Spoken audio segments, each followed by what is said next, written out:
Magkakaroon naman ng pagtutulungan sa pagitan ng Philippine National Police at National Bureau of Investigation kaugnay sa investigasyon sa Barayuga murder case na muling lumutang kamakailan lang. Si Patrick De Jesus sa sentro ng balita.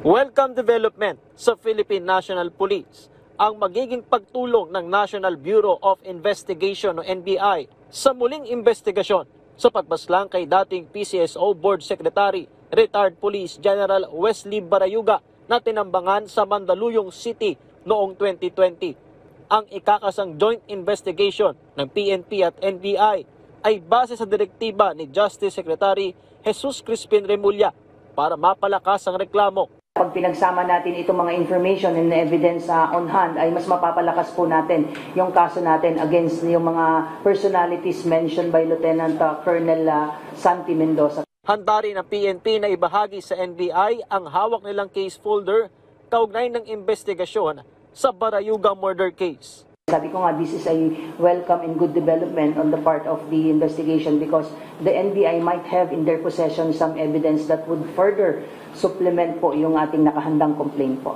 Nakahanda naman na ang kasong murder na isasampa ng PNP laban kina dating PCSO Chief Ruina Garma at retired Police Colonel Edelberto Leonardo na iniugnay sa pagpatay kay Barayuga.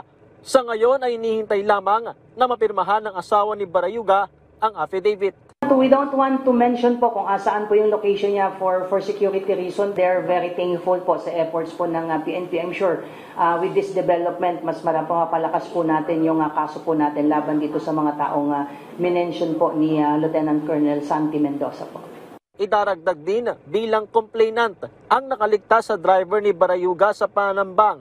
Kaugnay naman ng kasong frustrated murder.